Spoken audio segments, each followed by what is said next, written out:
Have you ever wondered why someone can wound you deeply, then return with a smile as though nothing ever happened?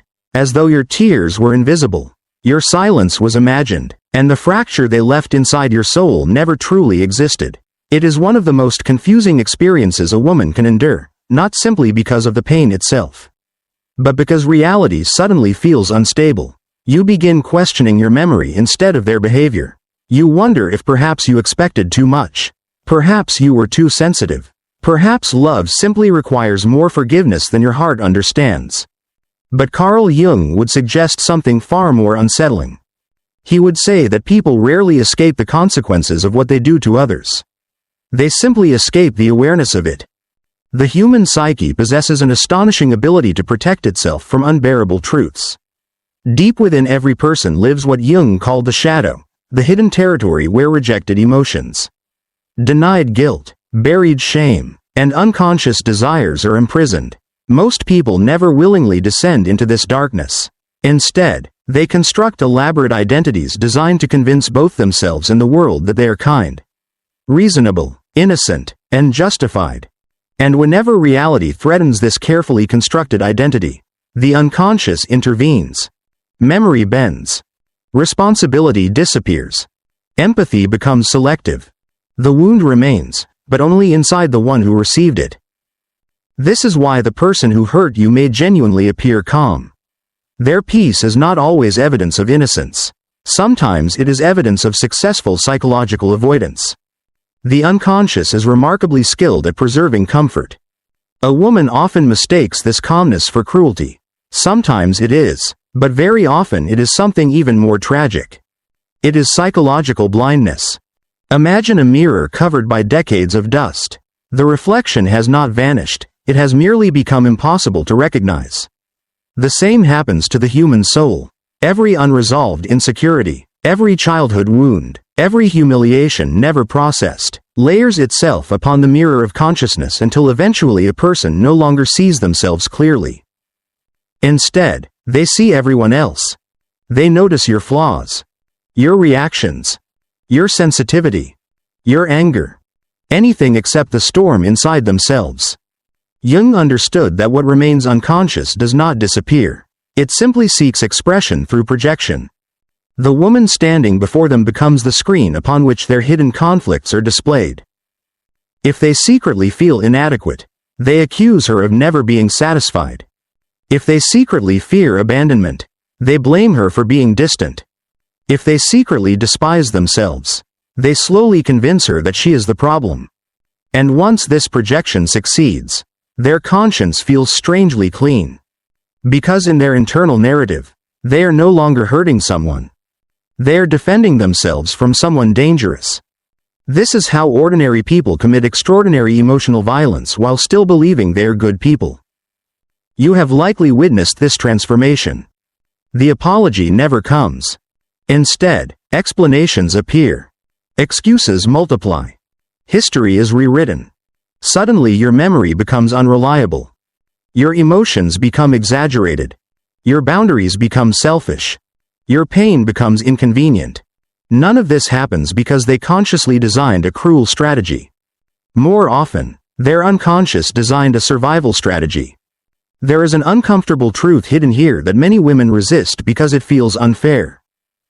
The people who damage others the most are not always the strongest. Often they are the weakest. Not weak in physical power. Weak in self-confrontation. There is tremendous courage required to look into one's own shadow. To admit, I caused this.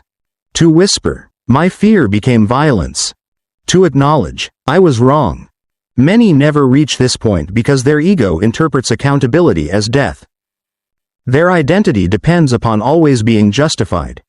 So every conflict becomes a courtroom where innocence must be preserved at all costs. Even if love is sacrificed. Even if trust dies. Even if another person's spirit slowly collapses beneath the weight of being misunderstood. Marcus Aurelius once observed that the soul becomes dyed by the color of its thoughts. Jung would likely add that the unconscious chooses many of those colors long before awareness arrives. When a person spends years avoiding guilt, their inner world slowly reorganizes around avoidance itself. They become experts at forgetting, experts at rationalizing, experts at surviving without transforming. You may have spent countless nights trying to understand why they never seemed affected, why they laughed so easily afterward, why they moved forward while you remained trapped inside memories that refused to fade.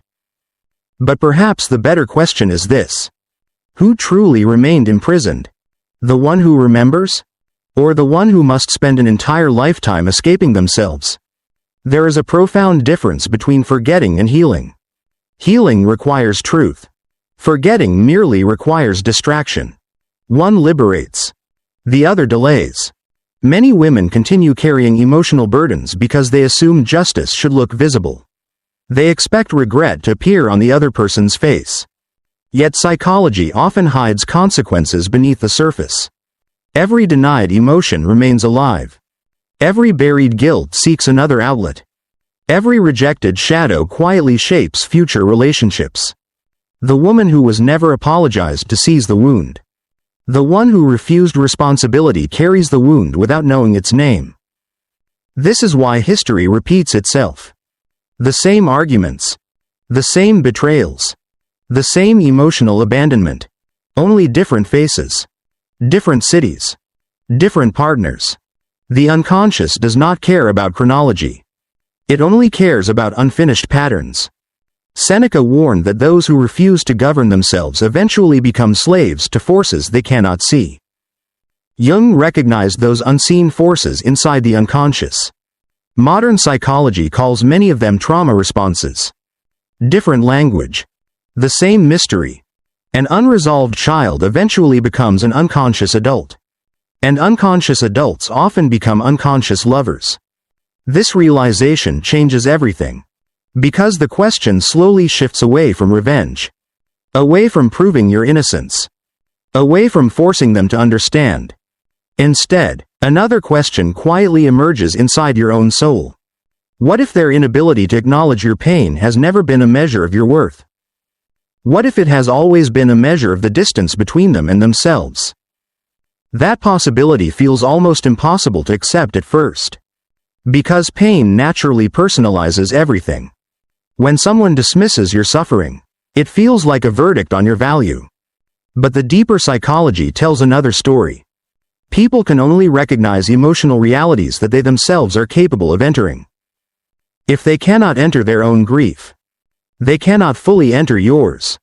If they cannot face their own shame, they cannot honor the shame they caused. And if they cannot meet themselves honestly in the silence of their own soul, they will never truly meet you there either. The tragedy was never that you loved too deeply. The tragedy is that you expected emotional maturity from someone still hiding from their own reflection.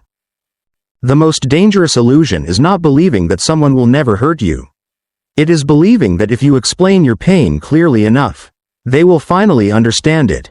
Countless women exhaust themselves searching for the perfect words, convinced that one more conversation, one more vulnerable confession, one more tear-filled explanation will awaken the conscience of the person standing before them. But consciousness cannot be borrowed. Awareness cannot be forced. A closed door does not open simply because someone knocks with greater sincerity. Jung believed that every individual has an inner journey that no one else can complete. The descent into the unconscious is voluntary. No amount of love can drag another human being towards self-awareness if they have built their identity upon avoiding it. This is why some women spend years trapped inside emotional negotiations that never truly begin. They are speaking to the conscious personality while the unconscious continues directing the entire performance from behind the curtain. The words sound promising. I didn't mean it. You're overthinking. Let's move on. I don't even remember that happening. Each sentence appears ordinary, yet beneath them lies an invisible architecture built from fear rather than truth. Fear of guilt. Fear of shame. Fear of confronting the parts of themselves they buried decades ago. The psyche is extraordinarily creative when protecting those hidden chambers. Sometimes it rewrites memories. Sometimes it minimizes suffering. Sometimes it transforms the victim into the aggressor. Projection rarely announces itself. It arrives wearing the disguise of certainty. The man who cannot tolerate his own emotional emptiness accuses the woman of demanding too much. The woman who secretly fears her own abandonment convinces herself everyone eventually betrays her. The parent who never processed humiliation criticizes the child for being weak. Generation after generation, unconscious pain quietly changes its costume while repeating the same script. The faces evolve. The wound remains. You may remember moments when you questioned your own reality. After an argument, you replayed every sentence in your mind until dawn, wondering whether you imagined the disrespect. Perhaps they smiled the next morning, asking what was wrong, while your chest still carried the weight of yesterday's cruelty. That confusion is not accidental. Trauma often creates psychological fog. Not because memory disappears, but because certainty dissolves. The nervous system struggles to reconcile two opposing realities. One part of you remembers the pain. Another part desperately wants connection. These two forces collide until your inner world becomes divided against itself. Modern neuroscience describes this as the brain attempting to preserve attachment while also recognizing danger. Jung described something remarkably similar through the conflict between consciousness and the unconscious. The language differs. The human experience does not. A woman begins shrinking. She stops mentioning what hurts. She edits her emotions before speaking.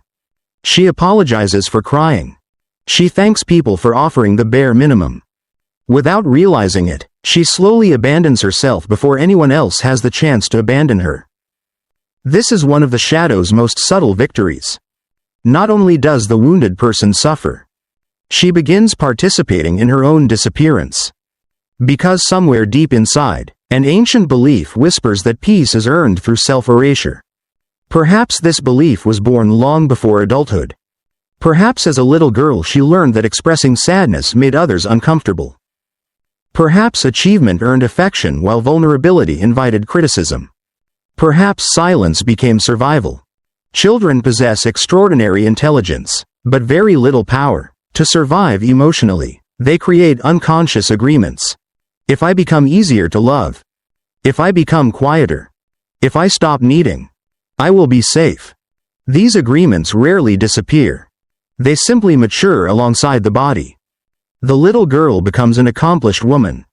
She succeeds professionally. She appears confident. Others admire her resilience. Yet somewhere inside, the child still believes love depends upon becoming less visible. This is why emotional neglect often feels strangely familiar instead of shocking. The nervous system mistakes familiarity for safety. You are not drawn only toward what is healthy. You are often drawn toward what is psychologically recognizable. Jung called this the compulsion of the unconscious. Until hidden patterns become conscious, they quietly organize the people you choose, the conflicts you repeat, and even the stories you tell yourself about love. This realization is not meant to create despair. It creates freedom. Because what becomes conscious can finally be transformed. Marcus Aurelius wrote that no one can imprison the mind without permission. Jung expanded that idea by suggesting that much of this permission is given unconsciously, inherited through experiences that shaped us before we possessed language to understand them. The remarkable truth is that healing does not begin when the other person apologizes. Healing begins when your attention returns home. For so long, your emotional energy may have revolved around a single question. Why? Why did they betray me? Why didn't they care?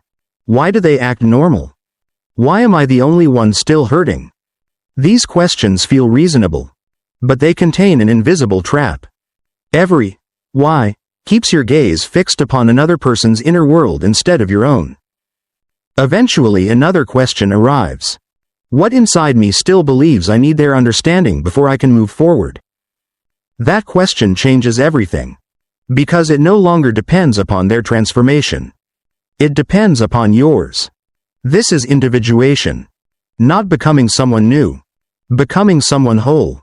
Jung believed that the greatest task of life is not perfection but integration. The woman who heals does not erase her pain.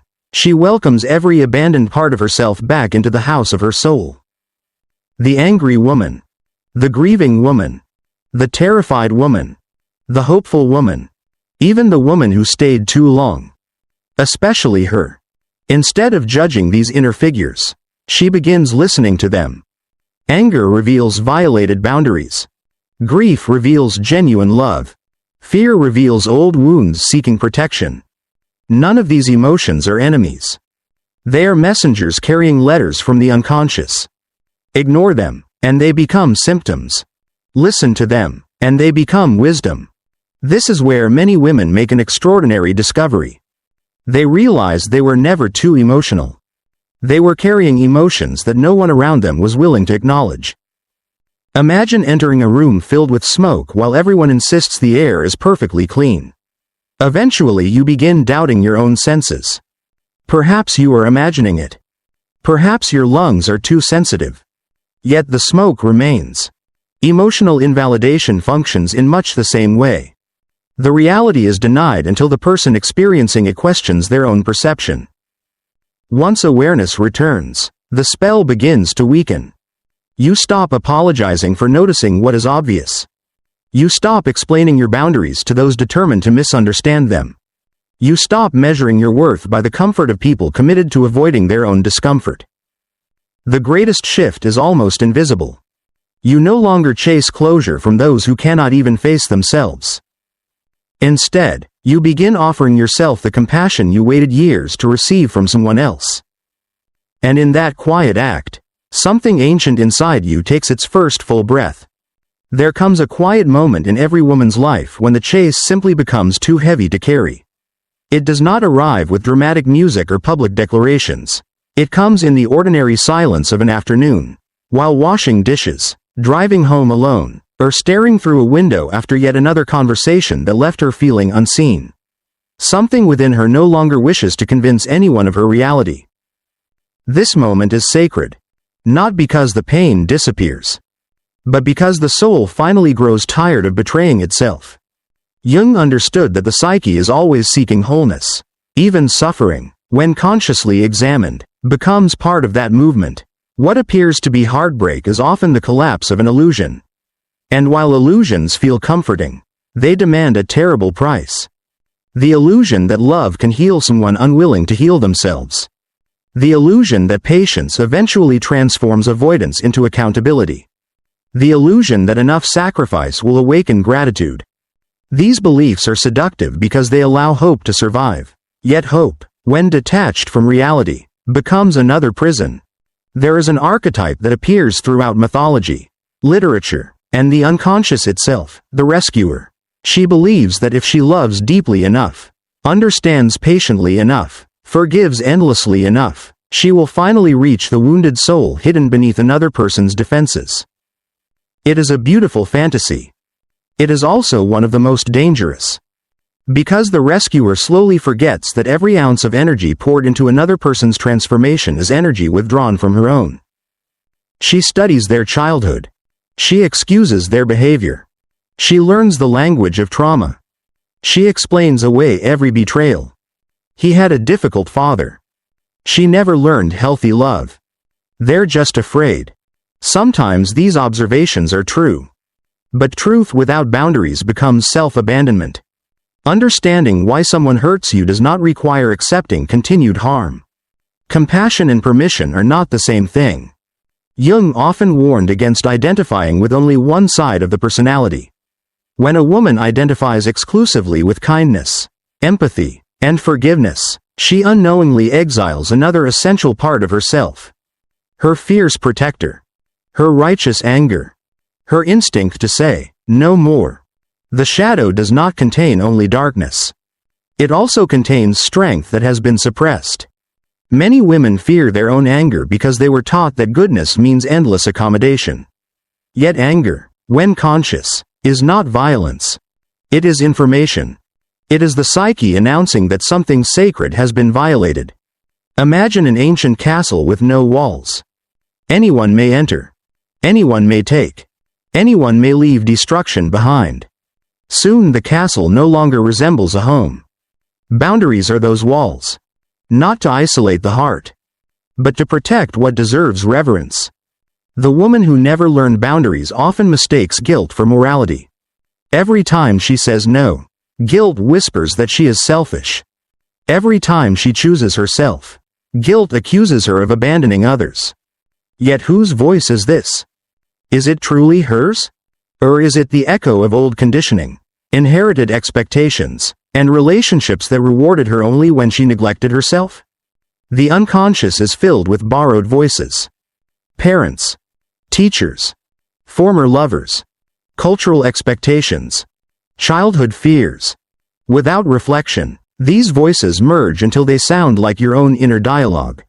Epictetus observed that people are disturbed not by events themselves, but by the judgments they attach to them. Jung would extend this insight by asking an even deeper question. Who placed those judgments inside you in the first place? The woman awakening from unconscious living begins noticing these invisible scripts.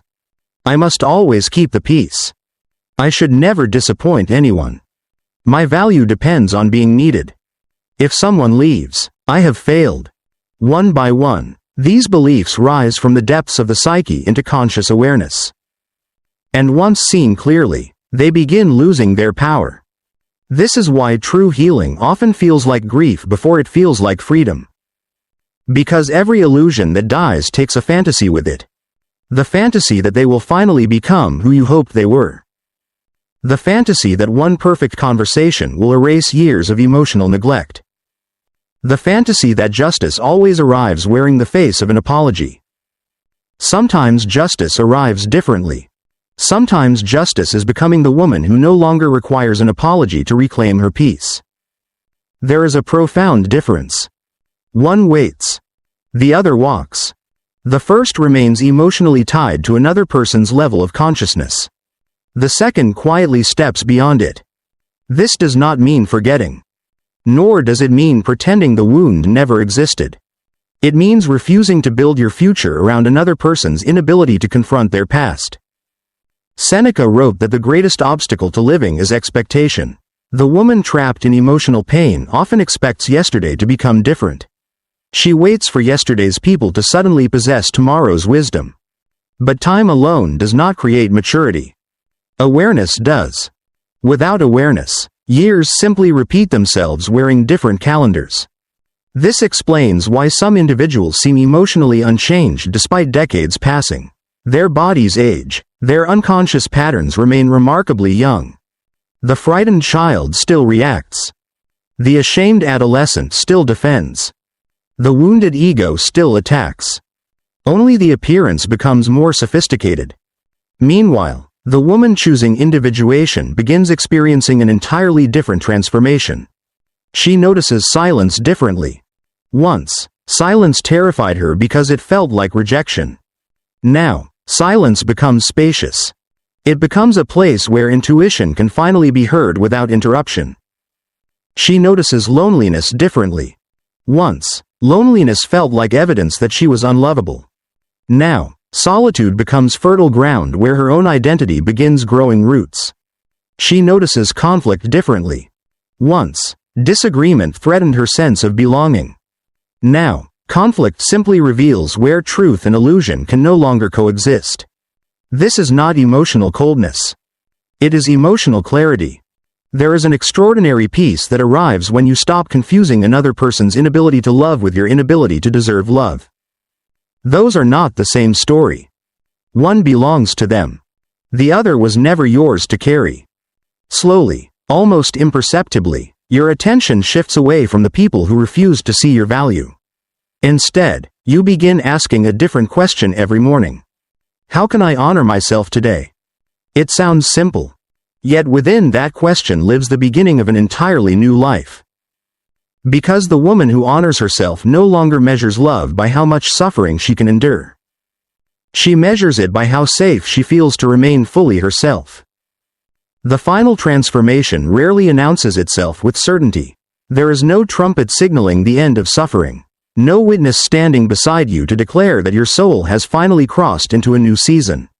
Instead, the change arrives quietly, almost unnoticed, until one ordinary day you realize that the name which once tightened your chest has become nothing more than a memory passing through the landscape of your mind. The wound is still part of your history. But it is no longer your identity. This is what Jung meant when he spoke of individuation, not becoming flawless. Not becoming untouchable, but becoming whole. Wholeness is not the absence of darkness. It is the reconciliation of opposites. It is the moment when the frightened child within you no longer has to lead your adult life. It is when your compassion no longer demands your sacrifice, and your strength no longer requires your hardness. You become capable of holding both tenderness and boundaries in the same heart. The remarkable irony is that the people who once wounded you often sense this transformation before you speak a single word. Not because you announce it. Because your energy no longer asks for permission. There is something profoundly unsettling to an unconscious person when they encounter someone who has become conscious. Manipulation begins losing its power. Guilt no longer opens the same doors. Silence is no longer interpreted as fear. Your calm becomes a mirror. And mirrors are uncomfortable for those who have spent their lives avoiding their own reflection. This is why some people suddenly return just as you begin letting them go. The psyche is drawn toward familiar patterns. When the pattern begins breaking, those who benefited from it often feel the shift without understanding why. They may send a message, offer unexpected kindness, pretend nothing ever happened, or attempt to recreate the emotional confusion that once kept you attached. At first, this feels flattering. Then you recognize it for what it is. Not always malice. Sometimes habit. Sometimes unconscious repetition. Sometimes a desperate attempt to restore an emotional balance that once favored them. But something inside you has changed. You no longer mistake familiarity for love. You no longer confuse intensity with intimacy. You no longer interpret inconsistency as mystery. Your nervous system, once addicted to uncertainty, slowly begins preferring peace. This is one of the least celebrated miracles of healing. You stop craving emotional chaos.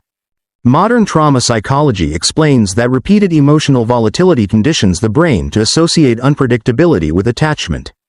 Calm relationships can initially feel unfamiliar, even boring, because the nervous system has learned to equate anxiety with affection.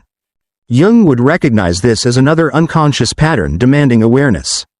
Healing, therefore, is not merely changing your relationships. It is changing what feels normal.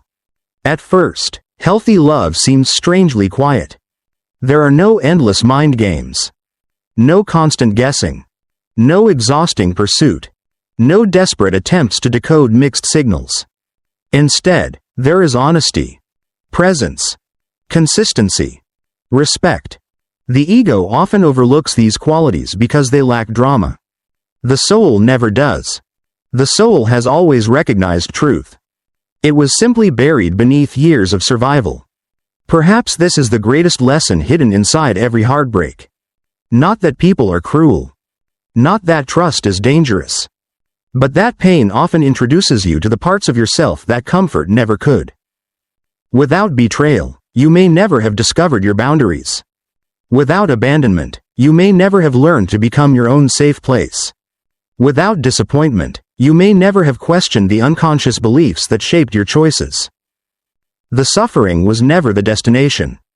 It became the doorway.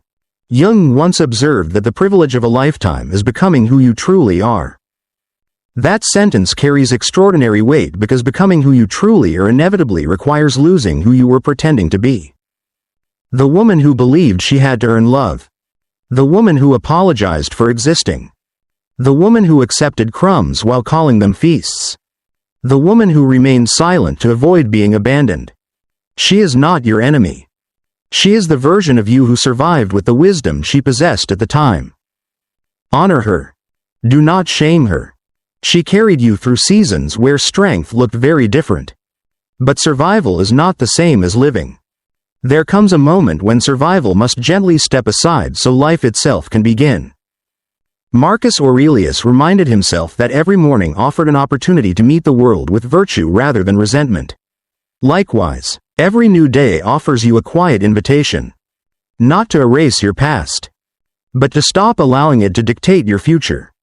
Forgiveness, in its deepest psychological sense, is not pretending that nothing happened. It is refusing to let what happened determine who you become. Some people will never understand the depth of the wound they caused. Some will continue believing their own rewritten stories. Some will move through life without ever descending into the caves of their unconscious. That is their journey, not yours. Your journey is infinitely more demanding. To remain open without becoming naive. To remain compassionate without becoming self-sacrificing. To remain loving without abandoning yourself. This is the balance that individuation asks of every human soul. And when you finally achieve even a glimpse of it, something extraordinary happens. Validation loses its intoxicating power. You no longer need everyone to agree with your experience. You no longer need the person who hurt you to confess what they did before you trust your own memory. You no longer wait for justice to arrive from outside because your inner world has already become aligned with truth. There is no greater freedom. The woman who has met her shadow no longer fears the shadows of others. She recognizes projection without absorbing it. She hears criticism without surrendering her identity. She receives love without begging for it. She walks away without needing applause. Her peace is no longer borrowed. It is built. And foundations built from truth cannot be shaken by people committed to illusion. Perhaps the greatest revenge is not proving them wrong. It is no longer organizing your life around what they did. It is waking each morning without carrying their unconsciousness inside your own heart. It is laughing without guilt. Resting without anxiety. Loving without fear of disappearing. Standing in the quiet certainty that your worth was never something another human being had the authority to grant or remove. Because the deepest truth has been waiting beneath every tear, every unanswered question, every sleepless night. You were never too much. You were simply asking for emotional honesty from someone who had never learned to be honest with themselves. And once you understand that, the chains quietly fall away. The story no longer ends with the one who hurt you. It begins with the woman who finally chose herself. A woman who knows her worth does not pursue, she chooses.